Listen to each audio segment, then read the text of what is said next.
Hello, my name is Emmy DeGrappa. Each week, we bring you stories asking our guests the question why. We learn about passion, purpose, and the human experience. Brought to you by Wyoming Humanities with the generous support of the Wyoming Community Foundation. This is What's Your Why?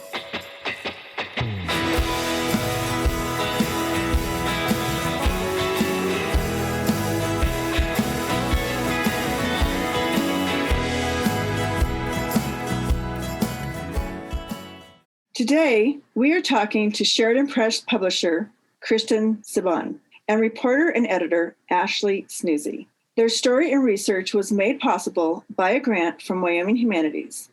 This grant is part of our democracy initiative, Why It Matters, Civic and Electoral Participation. Welcome, Ashleigh and Kristen.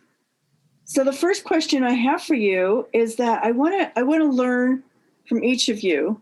Tell me about how you chose your story for this project and what was the research that you put into it. So the idea for the story first came about because I serve on the CVC board, the Center for a Vital Community board. And when we saw what the Humanities Council was looking for in terms of stories and impact, it just seemed like an obvious fit. The CVC works really hard. It has multiple missions, but a centerpiece of it is to solve community problems. And as a board member, I knew that the other communities have attempted to replicate the work the CVC has done and has just struggled to do so. Sheridan's just super unique in its philanthropy and its level of involvement. So it seemed like an obvious fit for what the grant was seeking to talk about. So I pitched the idea to Ashleigh and she ran with it. So I'll let her talk about the work she put into it. Yeah. So a lot of the research was just talking to human beings because there's so much human capital that goes on with the CVC. That's pretty much the base of it. So I spoke with all of the former executive directors, the current executive director, current staff, people who were part of the initial board of directors and current members, things like that. So a lot of conversations with a lot of different people, in addition to looking up all of the different elements that they've been a part of as far as community services and things like that. So tell me a little bit about the Center for a Vital Community before we go further into the different stories you did. So the Center for a Vital Community, Kristen could probably say this a little bit better because she's deep into the program. But so the CVC is a nonprofit of nonprofits of sorts. So working with other nonprofits to help bolster their community impact, working to engage others in leadership opportunities, training people for boards. They host community conversations to help bolster civility in the community and bring up tough topics. What else am I missing, Kristen? Those are the three main branches. Like Ashleigh said, there are three pillars are primarily supporting nonprofits. So that includes training for nonprofits, in particular nonprofit boards, fundraising, marketing, all of those things they talk about in some of their trainings. The second piece is leadership training. One of their key programs is called the Civic Leadership Project, and they bring in trainers from the Blandin Foundation out of Minnesota about once every 3 or 4 years, and it's completely free to participants. It's pretty competitive to get into, and it teaches about community leadership. They also do a leadership program over the summer for graduating 8th graders, so folks who are entering high school the following fall. And the last piece is having conversations about things going on in the community. So one of their, again, key programs is called study circles, and they've held several of those where they're very intensive month-long programs, essentially, where they rely on the community to come together and talk about specific issues. So they've done one on poverty, and several initiatives came out of that. They've done one on creating a dementia-friendly community. And this fall, they're actually going to host one on mental health and ways the community can help address some issues around that topic. So with the current climate in the nation on civility, how do you think this group is addressing those issues? How are you tackling those difficult issues that maybe sometimes can be very hidden in a community? How do you bring them to the surface so that people can talk about them? That's a great question. And they are so good at answering this question because they do community conversations. So they started this well before, I think, the unrest that we've experienced in the past year in the nation. They started community conversations about 2-3 years ago and trained up trainers in the community to host these conversations, to have an open space where everybody has an equal voice to talk about their experiences. So they call it community conversations. We started with really softball stuff. I can't even remember what the first one was, but it was something really, everybody could speak to it. It was very non-politicized topic, and then came up to, the end of last year where they were having conversations about the different sides of the political party and what that looks like. And so they have this really good format where they give everybody a certain amount of time around a table to talk about certain aspects of whatever topic they've discussed. And then you can ask questions of curiosity. It's very civil. It promotes a healthy way of conversing and speaking to your own experiences rather than attacking others. So I've seen that through my project, as well as participating as just a participant and a facilitator as well. So it's been really encouraging to see the participation from the community in that, as well as a bit of a bummer, I think, and I mentioned this in my articles as well, of seeing the lack of participation on the really hard topics. So they're doing a good job. They have a really good format. And I think they may have been a little disheartened toward the end. We're in the middle of a pandemic. The political unrest is at its height. And they wanted to talk about it in this really safe space. And I think people just didn't necessarily, I think they were zoomed out, and I think they just didn't want to talk about it, or didn't feel like it was actually going to be a safe space, but it has proven to work really well. So when you're talking about democracy and in this initiative where you're getting stories to talk about civic and electoral participation, what have you found is the electoral participation in Sheridan? Are you doing any kind of initiatives that really reach across the aisle to get out and vote, to participate in the community in that way? And when you say we, do you mean we as in Sheridan, or we as in the Sheridan Press or the CVC? The CVC. The CVC actually lives with Sheridan College. So it's based with the Sheridan College Foundation and operates in space held by Sheridan College or the Northern Wyoming Community College District. So by nature, it cannot be political. We talk about issues that are nonpartisan and things along those lines. We haven't done anything specific in terms of get out the vote or anything along those lines. We've simply tried to hold conversations around issues that we've identified as important to our community, and then encourage people to have civil discussions around those before they make their decisions in the voter's box. And who are the people that you highlighted in your stories? You did 3 stories and highlighted different individuals.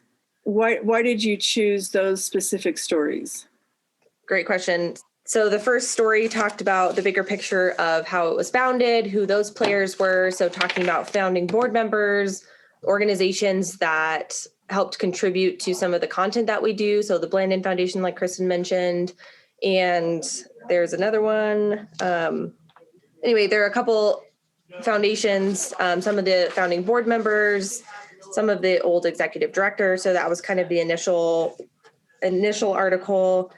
The articles after that talked about why it's worked in Sheridan versus why it hasn't worked other places. So talking to the other folks in other communities. So Cody and Laramie, I spoke with. Nobody in Gillette is currently working on it or had worked on it recently, so they didn't have anybody in particular to speak to. So spoke with the Cody mayor, who I think they tried to get it started in Cody and it didn't work. And then in Laramie, spoke with a fellow who was hopeful and tried to get it started, and then the pandemic happened. So I think he's still optimistic that it can be replicated in Laramie, especially with the university and that kind of mindset and the community, and seeing how it works with Sheridan College, kind of following that path. And then spoke with folks who work in part of the CVC's projects. So leadership things that they do with the local school district and those students. So spoke with a teacher there and wanting to get all perspectives, from the beginning of the organization to now, finding that history, the people that it impacted, things like that. What is the process to become a member or to participate? There's no real process. I mean, in terms of board members, we operate much like any other nonprofit in that we recruit and we try to have a diverse board. But in terms of participating in programs for the CVC, it depends on the program. So for the nonprofit training, if you are on a board of a nonprofit or volunteer regularly with a nonprofit or just seeking to play a bigger role with a local nonprofit, you're welcome to attend. For the leadership training, for the civic leadership training, that's the one that happens every few years. There's a application process that folks go through for that.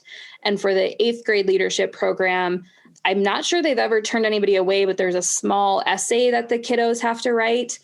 And then for broader things like community conversations or the study circles that will be coming up in the fall, you just show up. There's no particular process to get involved. We post all of our events on the website and we share them on social media and with local media organizations to get the word out. But otherwise, there's no membership per se.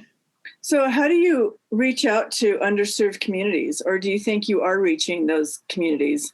I think it depends. Again, when they did the study circles on poverty in particular, there was a very real understanding that they couldn't talk about that issue without having folks who were in those situations at the table. So they worked really hard to include those folks, have them talk about what they needed from the community or with the community. Same with dementia-friendly projects. They made sure they had folks at the table who have either dealt with that with a family member or maybe in the early stages themselves and what their fears were and those sorts of things. So I think they are working pretty hard to, in particular around the study circles, include the folks that we are seeking to help so it's not prescriptive and is really addressing the needs that those folks experience on a day-to-day basis. What do you think can be a good addition? It sounds like you're doing some amazing things. And I know Sheridan is such a beautiful community. To see this kind of interaction is really encouraging, and I'm glad you're spreading the love to other communities around Wyoming. What do you see are the biggest things you have to overcome at the Center for a Vital Community? Honestly, right now, I think the biggest challenge the CVC faces is burnout from the community itself. As Ashleigh mentioned earlier, for much of 2020, the programs that the CVC offered were done digitally, so via Zoom or something along those lines. And I think it was really hard to convince people to tune into something like that or participate in something like that when it had already dominated so much of their lives at work, whether their kids were in school or anything along those lines. So I think that was one of our biggest challenges in 2020. And looking forward, I think it's a burnout of a different kind. We're asking people to talk about different difficult topics. And I think everyone's tired. They want to just laugh and enjoy the sunshine and get outside and, have a good time with neighbors and friends at events. And getting them to sit down and talk about really difficult subjects right now, I think is asking a lot, just given the trauma and stress of the last year or so. I could not agree more. We're all there, right? We're all right there. And Wyoming has long winters. And when the sun starts shining, the last thing you want to do is be inside on a Zoom call. Mm-hmm. Right? And we do take a big break, not a big break. We focus more on the leadership programs over the spring and summer and leave the more in-depth topics for those colder months where we think we'll be able to get everybody's attention. So we're not diving into our study circles on mental health until the fall to hopefully give folks a breather and a chance to soak in that vitamin D and get back on track. What is the population of Sheridan? The county is about 30,000. I think the city itself is just under 20. So do you feel like the center, the CVC, has done a good job in touching a lot of people in the county? I think they have to an extent, but I think we can do more. It's hard to sometimes explain to folks what the CVC is and what they do without having a more in-depth conversation with them. You know, if they're not directly involved with a nonprofit or nonprofit board, they don't think it's for them. And sometimes the projects or the programs that we put on can frustrate people. For example, community conversations, we propose these topics such as, you know, public land use or mental health or what we want from our leaders. And they're strictly conversations. We're not bringing folks together to solve anything. We're just sharing information. So at times they come in thinking they're going to have this conversation and solve all of our social ills, only to discover that is not the purpose of those. It's strictly to teach people to have a civil conversation. So I think there's some with that. I think we've done the teaching part now, and now we need to dive in and really work on awareness and information around those topics, as well as how to move forward as a community in addressing them. So when you say teach people how to have a civil conversation, do you actually have a professional who is instructing people how to facilitate a difficult conversation? So you have professionals that are leading the conversation. So we have, Ashleigh had referenced that or alluded to it at least earlier in the conversation, where a couple of years ago, the CVC brought in trainers from an organization whose name is going to escape me at the moment. Essential Partners. Thank you, Ashleigh. Essential Partners. And they came in and taught about, I think there were about 40 to 50 people in that training who learned the process that we now use in community conversations, how to facilitate those, how to de-escalate, and really just the structure of those conversations that allows for space for everyone to speak, allows for questions of curiosity without attacking or name calling and things along those lines. So those 40 to 50 people who were trained in that format are now the facilitators for the community conversations that we have had for the last couple of years. That is so excellent. And I do remember Ashleigh alluding to that. I just didn't realize that it was, this professional process, which I think is excellent. The fact that you're taking that time to really, and you are doing something which I was asking you earlier when I was talking about, it's not quote unquote politics, but it is. I mean, having people have those difficult discussions are political. Maybe you don't see yourselves as a political organization, but, how you deal with mental health, or, how does certain things in your community affect people one-on-one or in a group.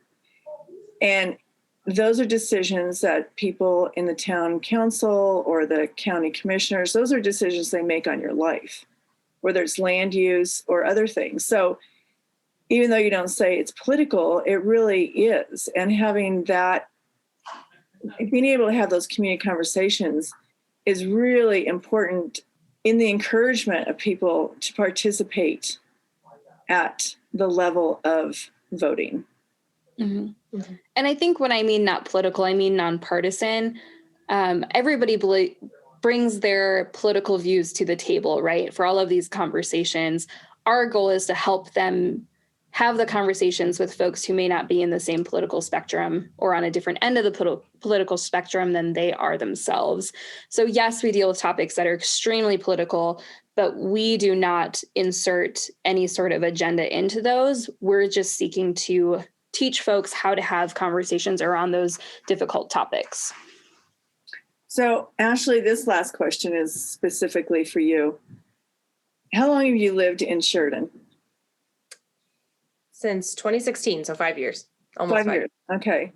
And so getting involved in the CVC and doing these stories, what did you learn? What was surprising, but what did you discover that you didn't know before?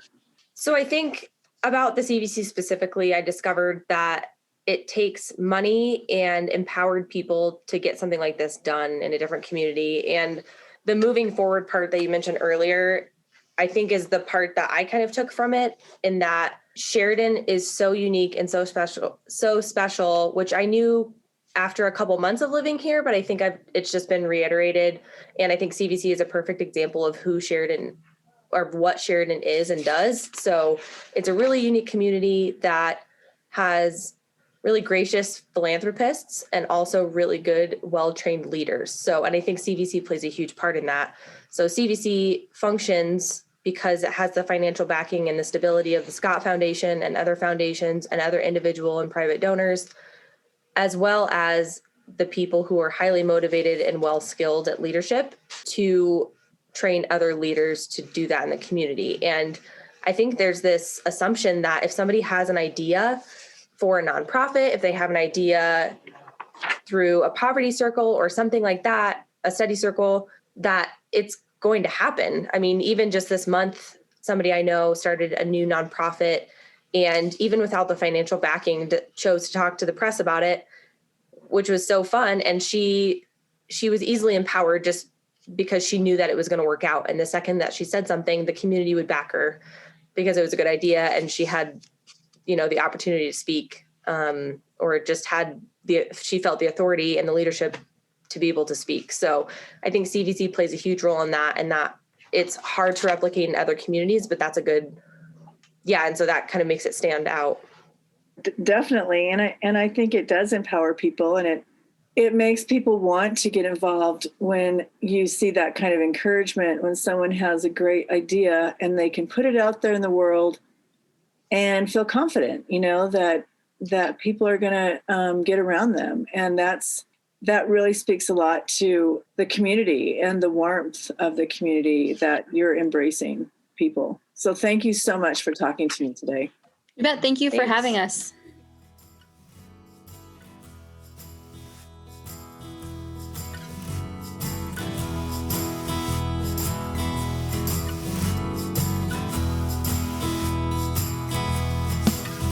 Thank you for joining us for this episode of What's Your Why? Brought to you by Wyoming Humanities with support from Wyoming Community Foundation and generous supporters like you. To learn more, go to thinkwhy.org, subscribe, and never miss a show.